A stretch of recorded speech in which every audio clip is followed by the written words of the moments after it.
আজকে আমি তোমাদের সামনে একটি নতুন ভিডিও নিয়ে এসেছি। তো আমি ডিম, আলু আর ডাল সিদ্ধ করে নিয়েছি রাতে খাবারের জন্য।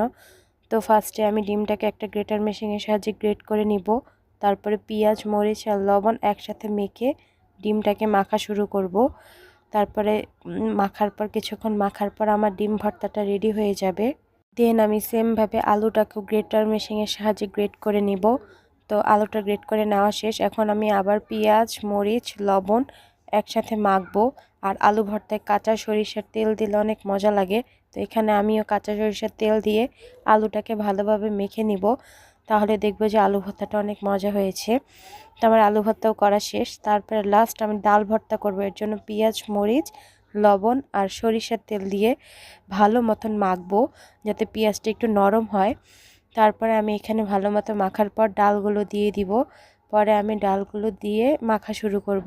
তো দেখবে যে ভালো মতন মাখার পরে আমার ডাল ভর্তাও রেডি হয়ে যাবে।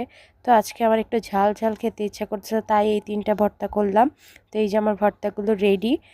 তারপরে আমি গরম গরম ভাতের সাথে ভর্তা নিয়ে খেতে বসে পড়লাম। তো আমি এখানে খাওয়া শুরু করে দিয়েছি। তো আজকে আমার এই ভিডিওটা দেখার জন্য তোমাদের সবাইকে অনেক বেশি ধন্যবাদ। আর তোমরাও কে কী দিয়ে খেতে পছন্দ করো এবং কোন ভর্তাটা বেশি ভালো লাগে তা আমাকে কমেন্ট করে জানাতে পারো। তো আজকের ভিডিওটা এই পর্যন্তই। থ্যাংক